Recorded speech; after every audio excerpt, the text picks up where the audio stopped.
क्योंकि 3 साल का एक पीरियड उन्होंने रखा होता था, जिसको मैं कहता हूँ कि आजकल की जैसे पीएचडी होती है ना।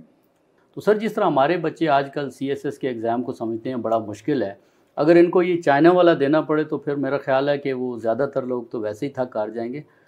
जिसने वॉरफेयर के अंदर ज़ाहिर है कि एक इनकलाब था सर, एक इनकलाब था, बहुत बड़ी सूरत हाल। वॉरफेयर के अलावा भी डेवलपमेंट के अंदर भी जो है, फिर एक उन्होंने नया सिस्टम किया जो कि मुझे उससे पहले की तारीख में नज़र नहीं आया। देखिए, ये बड़ा अच्छा सवाल है, क्योंकि ये बड़ा बुनियादी अहमियत का हामिल होता है जब आपने 300 साल हुकूमत करनी। कन्फ्यूशनिज्म को ये मज़हब नहीं मानते। वो रुथलेस ना होती तो फिर वो वहाँ तक पहुँचती भी ना। उसने सीक्रेट पुलिस का तस्वुर जो, तो वो जो रेबेलियन थी उसके दौरान वो सिस्टम भी ख़त्म हो गया। टॉइन भी एक मारूफ हिस्टोरियन है, उन्होंने भी यही कहा था कि civilisations don't die by murder, they die by suicide. टांग के बाद एक बड़ा ब्रीफ सा पीरियड आता है जिसको 5 डायनेस्टीज़ का पीरियड भी कहा जाता है। तो सर उसकी थोड़ी सिग्निफिकेंस पे थोड़ी रोशनी डालें। व्यूअर्स, आज की डिस्कशन का आगाज़ मैं एक फॉर्मर इंडियन डिप्लोमेट की एक एनेक्डोट से करूँगा। मैं बात कर रहा हूँ former Indian ambassador Shyam Saran साहब की। तो एक डिप्लोमेटिक असाइनमेंट के दौरान उन्हें इस बात का इश्तियाक हुआ कि वो चाइनीज़ ज़ुबान सीखें, तो वो हांगकांग में एक चाइनीज़ इंस्टीट्यूट में चले गए जहाँ पर उनकी इंस्ट्रक्टर एक चाइनीज़ खातून थी। तो श्याम सारन साहब को ये लगा कि मुझे इनको खाने की दावत देनी चाहिए। तो उन्होंने बाकायदा बड़े एक आइज़ाना अंदाज में उनको मैसेज किया कि मैडम, आप मुझे ये एजाज़ बख्शें कि आप मेरे घर तशरीफ़ लाएँ और खाना खाएँ। तो उन्होंने उतनी ही आजिज़ी और इनकसारी के साथ एम्बेसडर साहब को ना कर दी, और इस तरह के ये मैसेजेस चलते रहे। काफ़ी सारी डिस्कशन के बाद वो इस बात पर एग्री हुई, इन्होंने खाना खाया। तो सारन साहब ने उनसे पूछा कि मैम, आपको मेरे पास इतना अच्छा क्यों नहीं लगा कि आप आएँ और खाना खाएँ? उन्होंने कहा कि I would love to have a dinner with you, लेकिन प्रॉब्लम यह है कि हमारे कल्चर में एकदम से किसी की दावत को यस कर देना ज़रा मायूब समझा जाता है। तो नाज़रीन, इससे आप अंदाज़ा लगा लें कि चाइना को समझना कितना मुश्किल है, और जिस तरह से चाइना तरक्की की मनाजिल तय कर रहा है, चाइना के बगैर दुनिया का भी गुजारा नामुमकिन है, क्योंकि इस दुनिया को अब चाइना के साथ ही चलना है। 21वीं सदी को चाइनीज़ सदी का नाम दिया जाता है। तो अंडरस्टैंडिंग चाइना के हवाले से आप हमारे कुछ एपिसोड्स देख चुके हैं, और इस दफ़ा भी हमारे साथ one of the renowned साइनोलॉजिस्ट of Pakistan professor Azhar साहब मौजूद हैं। तो इनसे आज की इस डिस्कशन में हम चाइना को मज़ीद समझने की कोशिश करेंगे। अस्सलाम वालेकुम सर, कैसे हैं आप? अस्सलाम वालेकुम, बहुत शुक्रिया। सर, आपने मुख्तलिफ पिछली डिस्कशंस में डायनेस्टीज़ को कवर किया है, तो आज जो है हम एक इंतहाई इम्पॉर्टेंट चाइनीज़ सिविलाइजेशन के फ़ेज़ के ऊपर बात करेंगे। तो मैं आज टैंग सिविलाइजेशन की बात करूँगा, जिसको बहुत सारे स्कॉलर्स ये मानते हैं, हिस्टोरियंस कहते हैं कि ये चाइना के लिए बड़ा एक इम्पॉर्टेंट पीरियड था। तो सर इसकी सिग्निफिकेंस के हवाले से बात करेंगे। इस दौर में चाइना ने तकरीबन हर वॉक ऑफ लाइफ में काफ़ी ज़्यादा एक्सेल किया। तो सबसे पहले तो सर मैं आपसे ये जानना चाहूँगा कि किसी भी मुल्क या सल्तनत को चलाने के लिए एडमिनिस्ट्रेशन का बड़ा रोल होता है। तो टैंग के दौरान ऐसा क्या ख़ास हुआ कि उन्होंने इतनी ज़्यादा तरक्की की? उनकी एडमिनिस्ट्रेटिव सक्सेस का राज क्या था? जी, बहुत शुक्रिया। आपने बिल्कुल बजा फरमाया। हमने पिछले एपिसोड्स में भी हम बात कर रहे थे, जब हान डायनेस्टी की बात कर रहे थे, तो उसमें हमने बात किया था कि ये जो है फर्स्ट गोल्डन एज चाइना की। वो इतनी लंबी सिविलाइजेशन है कि बहुत सी गोल्डन एजेस आई, लेकिन अगर आप मुझसे पूछेंगे कि कोई एक बताओ, तो शायद जो है वो टांग डायनेस्टी है चीन की, जिसमें कि चीन दुनिया की एक बड़ी ताकत बनकर उभरी, और चीन के अंदर वो जो है सबसे ज़्यादा ताकतवर, सबसे बड़ी रकबे के लिहाज से, और उस वक्त के लिहाज से, आबादी के लिहाज से भी एक बड़ी और सबसे खुशहाल डायनेस्टी जो है वो टांग डायनेस्टी को समझा जाता है। तो उसके लिए बड़ा ज़रूरी है, जैसे आपने फरमाया कि कुछ तो ऐसी बात होगी कि वो कहाँ तक पहुँची, और बहुत सी चीज़ें, लेकिन बुनियाद जो उसकी है वो जो पॉलिटिकल और एडमिनिस्ट्रेटिव स्ट्रक्चर है, उन्होंने ये किया था कि सेंट्रलाइज्ड ब्यूरोक्रेसी, जी सर, सेंट्रलाइज्ड कंट्रोल, और हमने वो इंपीरियल एग्जामिनेशन सिस्टम की बात की थी, उसको उन्होंने इम्प्रूव किया। जो आजकल हम CSS जिसको सिविल सर्विस कहते हैं, सिविल सर्विसेज सिस्टम, तो वो उसको इंपीरियल एग्जामिनेशन कहते थे। तो उसमें उन्होंने ये किया कि वो बुनियादी तौर पे वो आपको ये मौका फराहम करता था कि मेरिट के ऊपर आप पूरे चीन में से अच्छे लोग चुने, और बजाय इसके कि जैसे हिस्ट्री में चल रहा था और बाकी दुनिया में कि जो ज़रा शुरफा के बच्चे हैं और जो उमरा के बच्चे हैं वो तो ऊपर आ गए, दूसरे नहीं आए। लेकिन इस सिस्टम का फ़ायदा ये था कि आप जो है मेरिट के ऊपर अच्छे लोगों को ऊपर ला सकते हैं, और जाहिर है कि जब वो दूसरे तबकों से आते हैं तो उनको कंट्रोल करना भी आसान होता है, शहजादों शहजादियों को तो कंट्रोल करना भी ज़रा मुश्किल होता है। तो उसमें उन्होंने इम्प्रूवमेंट बड़ी लेके आए, और वो 3 सतह के ऊपर जो है वो एग्जामिनेशंस होते थे। अच्छा, एक तो जो उनके लोकल एरियाज़ होते थे जिनको चीनी प्रीफेक्चर्स कहते हैं, वहाँ पे पहले टेस्ट करके लोकल अथॉरिटीज़ जो हैं उनको फिर वो कैपिटल में भेज देती थी, और टांग का कैपिटल जो है उस वक्त चंगान हुआ करता था, जो आजकल मॉडर्न डे शियान है। फिर कैपिटल में आके एक उनका जो है वो मिनिस्ट्री ऑफ एथिक्स, वो जो है एक उनका इम्तिहान लेते थे, और उसमें से फिर जो पास होते थे उनको शॉर्ट लिस्ट कर लेते थे, और फिर उनको भेजा जाता था दरबार में, महल में भेजा जाता था, और फाइनल फिर वहाँ पे जो है जो मिनिस्टर्स खुद, या कभी कभी बादशाह सलामत का भी दिल करता था तो वो पहुँच जाते थे, तो वो वहाँ पे फिर जो है वो फाइनल एग्जामिनेशन होता था, और फिर उसकी बुनियाद के ऊपर जो है वो फैसला किया जाता था कि ये बच्चे इस काबिल हैं, इनको किस महकमे में लगाना है। जैसे आप CSS के मेरिट पे कहते हैं ना, इसको फॉरेन सर्विस में भेज दो, उसको दो, तो वो वहाँ पे फैसला किया जाता था कि किसको कितना करना है, कितनी जो है तरक्की देनी है, और उसके अंदर भी जो उनसे सवाल पूछे जाते थे, एक तो जाहिर है कि पॉलिटिक्स, एडमिनिस्ट्रेशन के बारे में, फिर जो है वो कन्फ्यूशियस क्लासिक्स के ऊपर अबूर होना ज़रूरी था। इसके साथ साथ कुछ आर्ट और कल्चर के बारे में, और फिर आपको उनकी राइटिंग स्किल्स भी वो भी बेहतर होने चाहिए, चेक करते थे कि वो मतलब है कि अगर वो ऑफिशियल है कहीं तो वो इस काबिल है कि वो लिख भी सकता है कि नहीं। तो वो एक जो है वो बुनियाद थी। उसके अलावा जो है फिर वो बात करेंगे तालीम के ऊपर भी उन्होंने बड़ा ज़ोर दिया, और उसमें भी जो है कुछ बुनियादी इस्लाहात लेके आए। उन्होंने जो है वो सेंट्रल स्कूल सिस्टम्स भी इसी तरह किया कि लोकल एजुकेशन सिस्टम, फिर जो है सेंट्रल एजुकेशन सिस्टम, उसको इम्प्रूव करके ले आए। मैथमेटिक्स को उन्होंने इंट्रोड्यूस किया अपने उसके अंदर। टेम्परामेंट को, जो शायद एक आपके लिए नई चीज़ है सर, टेम्परामेंट को एज ए सब्जेक्ट जो है वो उन्होंने इंट्रोड्यूस कराया और वो पढ़ाते थे।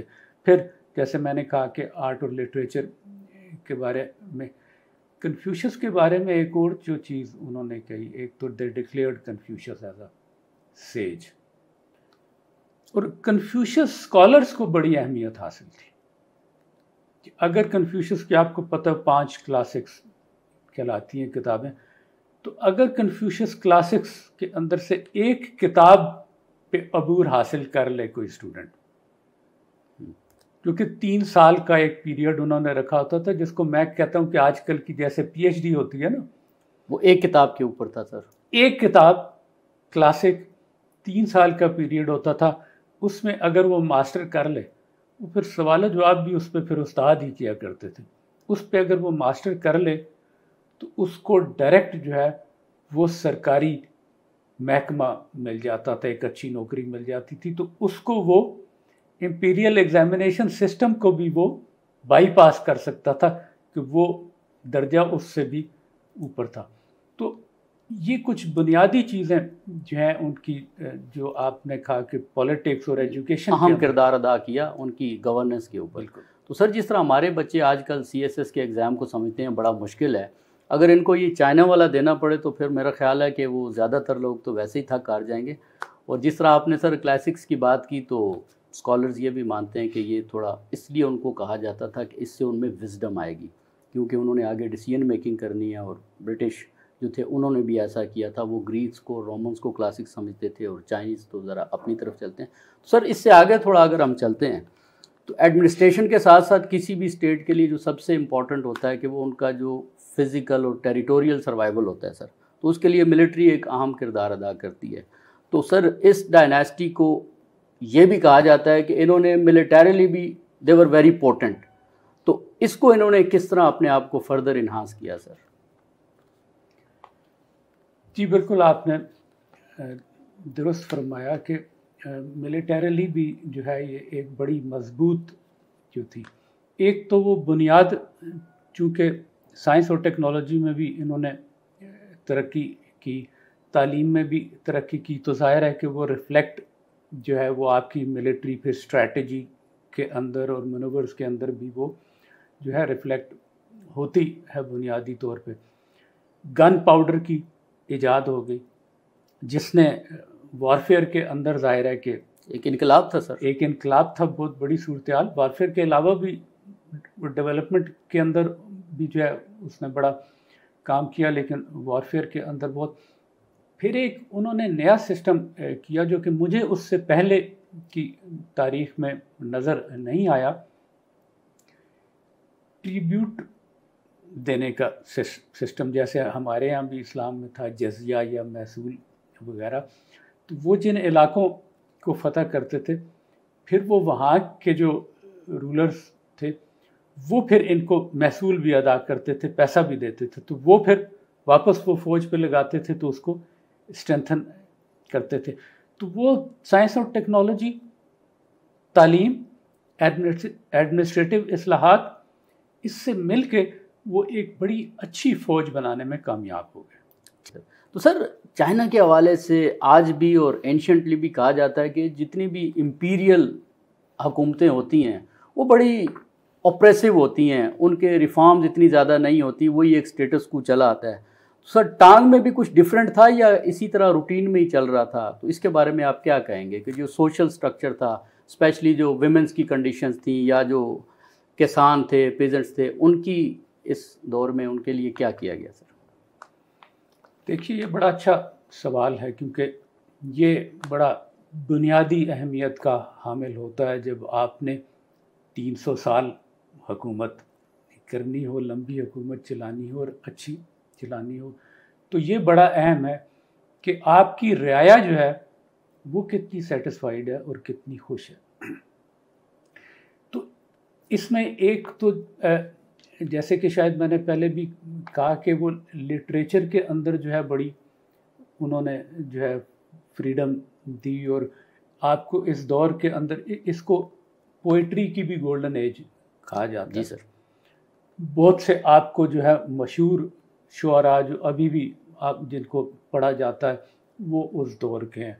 नावल राइटिंग, स्टोरी राइटिंग, तो वो एक जो आप कहते हैं ना कि आपको फ्रीडम ऑफ स्पीच वो हासिल रही, फिर इस वजह से लोगों ने लिखा और वो सब कुछ किया, तो एक उनका ये वो बड़ा खासा था।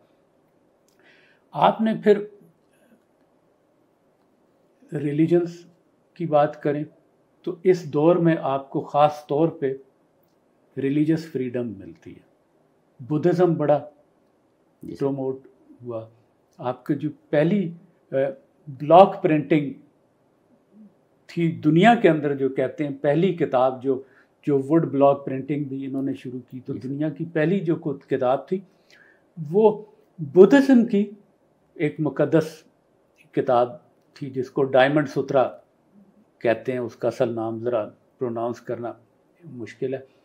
तो वो एक किताब थी। फिर दूसरे मज़ाहिब, चूँकि कन्फ्यूशनिज़म को तो इन्होंने स्टेट आइडियोलॉजी का दर्जा दे दिया था, कन्फ्यूशनिज़म को ये मज़हब नहीं मानते। तो जो रॉयल फैमिली थी उसने ताओइज़म को प्रमोट किया as a religion, as a religion. तो वो, लेकिन इसके बाद दूसरे भी आप रिलीजन्स देखें, इस्लाम, आपके ज़रतुश्त आए, क्योंकि आपका इंटरेक्शन भी बहुत लोगों से हो रहा था ना, तो क्रिश्चियनिटी, तो वो उस लिहाज से आपका, और कहते ये हैं कि टांग दौर के बाद बिलअमूम जो है रिलीजियस टॉलरेंस बहुत ज़्यादा रही वहाँ पे। बिल्कुल। फिर जो सवाल आपने फरमाया कि ख़वातीन का, तो ख़वातीन को भी देखते हैं कि इस दौर में बड़ी इज़्ज़त मिली और बड़े अच्छे ओहदों पे भी रही। अगर मैं आपको बताऊं कि चीन की तारीख़ की वाहिद खातून एम्परर वू ज़ीशान, वो भी इसी टांग डायनेस्टी में थी और बड़ी तगड़ी खातून थी। तो सर कहते हैं बड़ी रुथलेस थी वो, बड़ी वो रुथलेस ना होती तो फिर वो वहाँ तक पहुँचती भी ना, वो तो बड़े निचले दर्जे से वो एक जो है वो कॉन्क्यूबाइन थी, और वो वहाँ से तरक्की करते करते वो बादशाह की नूरे नज़र बनी। फिर एक वक्त आया कि वो उसने ख़ुद को एम्परर डिक्लेयर किया, और बड़ी अच्छी उसने भी उसने सीक्रेट पुलिस का तस्वुर जो दिया वहाँ पे। फिर उसने भी इलाके फ़तह किए और एक्सपेंशनिज़म की, तो उसके दौर में भी ज़ाहिर है फिर वो दूसरी ख़वातीन भी सामने आई। तो सोशली बड़ा डाइवर्स था फिर, चूँकि बहुत से लोग आना, स्टूडेंट्स आना शुरू हो गए, आपके जो है वो मजहबी पेशवा मॉन्क्स वगैरह आना शुरू हो गए। ईस्टर्न और साउथ ईस्टर्न, ईस्ट एशियन जो थे, ये लोग भी वहाँ पे आना शुरू हो गए, और काफ़ी, इसीलिए तो सर शायद इस डायनेस्टी को कहा जाता है कि ये फ्लावरिंग ऑफ चाइनीज़ सिविलाइजेशन थी, कि इसमें बहुत ज़्यादा ओपननेस थी। और प्रिंसेस एम्प्रेस वू के बारे में तो सर ये भी कहा जाता है कि ब्यूरोक्रेसी को उन्होंने भी काफ़ी तगड़ा किया to counter the military establishment. तो सर इसी तरह जिस तरह वो होता है कि अरूज को जवाल भी होता है सर, तो इसी तरह मुख्तलिफ डायनेस्टीज़ हमने कवर की हैं, सब में ऐसा ही है कि कहीं अरूज देखने को मिलता है, कहीं जवाल देखने को मिलता है। तो सर ये जो टांग थी बड़ी पोटेंट किस्म की डायनेस्टी थी, तो इसके डाउनफॉल की क्या रीजंस थी सर? क्योंकि अल्टीमेटली थोड़ा सा ये भी कोलैप्स कर गई थी, तो इसके पीछे क्या मुहरकात थे सर? जी आपने बिल्कुल सही कहा कि हर अरूज को जवाल तो है, तो जब आप अपनी पीक देख लेते हैं, 300 साल भी एक लंबा अरसा है जो इस्लाहत हुई उन पे चली टाइम, और इतनी बड़ी अंपायर को शिकस्त देना तो किसी के बस की बात नहीं थी। तो लिहाजा इसकी सूरत-ए-हाल में ऐसा नहीं हुआ कि कोई दूसरी डायनेस्टी उठी और उसने इसको शिकस्त दे दी। इसमें ज़ाहिर है कि अपने ही अंदरूनी और बैरूनी हालात की वजह से जो है ये टूट सकती थी। इसमें जो तारीख़दान जो सबसे बड़ी वजह बताते हैं वो एक थी आन लूशान रेबेलियन। ये एक जनरल थे आन लूशान, टांग डायनेस्टी के ही, ये वो नॉर्थ ईस्ट के एरिया में जो भी आपके कोरिया के पास है, क्योंकि वो जंग तो बड़ा मजबूत जनरल था, लेकिन वो हान चाइनीज़ नहीं था, वो टर्किक ओरिजिन का था। तो वो थोड़ी सी वो जो है वो महल में उसके ख़िलाफ़ कुछ साजिश भी रहती थी, उसके भी जहन में ये रहता था कि यार मैं नॉन हान हूँ तो ये मेरे ख़िलाफ़ ऐसे कर रहे हैं, और वो बड़ा मजबूत जनरल था। तो जब ये थोड़ी सी वो आपस में चपकलेश और रंजिश वगैरह हुई, तो उसने सबसे पहले जो है वो बगावत की, और वो बड़ी मजबूत बगावत थी। तकरीबन कोई 8 साल जो है वो जंग जारी रही। वो जीत नहीं सका, लेकिन यह है कि उसने बहुत ज़्यादा नुकसान पहुंचा दिया इस सल्तनत को। बहुत लोग मारे गए, इकोनॉमिकली जो है वो बड़ा नुकसान हुआ, इलाके उनके हाथ से छूट गए। जो बड़ा सबसे बड़ा मैं समझता हूँ कि उसका नुकसान ये हुआ कि वो जो आपने शुरू में मुझसे पूछा था कि जो उसको इकट्ठा किया था, जो सेंट्रलाइजेशन ऑफ पावर, वो सेंट्रलाइजेशन ख़त्म हो गई। जी सर। एक तो बगावत खुद जनरल ने कर दी, फिर उसको रोकने के लिए जो दूसरे इर्द गिर्द के जनरल्स वगैरह थे उनको भी पावर्स देनी पड़ी कि अच्छा यार तुम कंट्रोल करो ये वो, तो वो भी ताकतवर हो गए। याद कि आपके बहुत से जनरल्स ने अपनी किंगडम्स बना ली, वो अपनी आर्मीज़ बना ली, अपने टैक्सेस लेते थे, इससे सेंटर कमज़ोर होता गया। फिर सेंटर के अंदर जैसे ही आप कमज़ोर होते हैं तो फिर लोग सर उठाना शुरू कर देते हैं, वो फैमिलीज़ के अंदर, फिर हान और नॉन हान्स के, फिर जो है बैरूनी तौर पे वही जो आपके नॉर्थ के, वो मंगोल के, वो टर्के, सेंट्रल एशियन, वो नॉमेड्स वगैरह जो पहले हमले करते थे, जिनको कंट्रोल किया हुआ था, उन्होंने दोबारा से हमले करने शुरू कर दिए। कुछ नेचुरल आफात, कैद साली, पेंडेमिक, ये वो हुआ, उसकी वजह से ये हुआ कि वो पीजेंट्स जो हैं जो खुशहाल थे वो जो है नाराज़ हो गए, क्योंकि एक बड़ी इस्लाहात में जो ज़रूरी चीज़ थी जो मैं आपको बताना भूल गया, वो उन्होंने शुरू में ये की थी कि इक्वल फील्ड सिस्टम कहते थे, कि उन्होंने जो है लैंड रिफॉर्म्स जो उन्होंने की, लैंड रिफॉर्म्स की थी, और वो उन्होंने जो है वो बांट दी थी लैंड जो है वो पीजेंट्स के दरमियान अकॉर्डिंग टू फैमिली और अकॉर्डिंग टू आउटपुट के, जो ज़्यादा काम करता है, लिमिटेड थी कि हर किसी को डिफरेंट मिलती तो थी। बजाय इसके कि कोई और बड़ा जागीरदार रखे और वो करे, वो उन्होंने फैला दी। तो उससे जो है किसानों में बड़ी खुशहाली आई, और फिर वो टैक्स भी देते थे वो हुकूमत। तो वो जो रेबेलियन थी उसके दौरान वो सिस्टम भी ख़त्म हो गया। तो वो फिर किसानों पे भी जब बोझ पड़ा और टैक्सेस बढ़ा दिए, जंगों की वजह से कंट्रोल करने के लिए टैक्सेस बढ़ाने पड़े, इकॉनमी पे बोझ पड़ा, तो वो टैक्स, फिर उसके बाद ये हुआ कि कुछ सालों के बाद वो किसानों में भी रेबेलियन हो गई, तो वो दूसरी रेबेलियन फिर बड़ी तकड़ी। तो ये बड़ा टाइम लगा, कुछ 1.25 साल लगा आन शान रेबेलियन के बाद, और फिर ये जो किसानों में रेबेलियन आई, इसके बाद भी कोई 20-25 साल लग गए हुकूमत को, लेकिन उसके बाद वो इतनी वीक हो गई कि फिर वो अल्टीमेटली जो है वो एक वॉरलॉर्ड ने जो है वो फिर ऐलान कर दिया और वो ख़त्म। सर आपकी इसी बात से मुझे याद आया, अल्फ्रेड टॉइन भी एक मारूफ हिस्टोरियन है, उन्होंने भी यही कहा था कि civilisations don't die by murder, they die by suicide. तो ये आपके अंदर की ही चीज़ें होती हैं जो आपकी डाउनफॉल का सबब बनती हैं।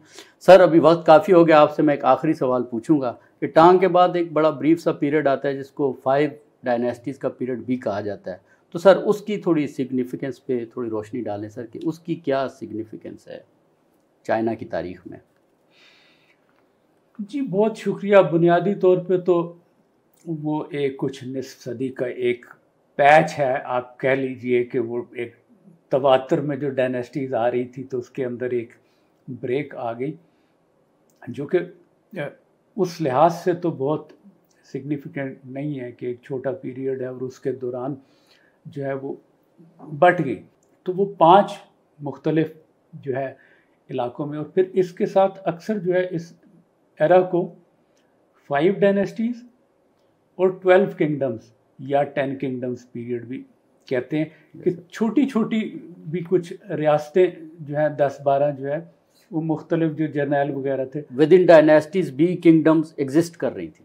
जी डायनेस्टीज़ मेन, मोस्टली जो मेन चाइना था वो डायनेस्टी, लेकिन उसके पेरिफ्रीज के ऊपर जो है वो कुछ छोटे छोटे इलाके भी जो है उन्होंने भी ऐलान कर दिया कि जी हम भी आज़ाद हो गए। वो तो ये तो अच्छा, अब वैसे तो लगता है कि ये कोई टर्मोइल कब होगा, लेकिन इसमें एज सच बहुत ज़्यादा जंगोजदल नहीं थी।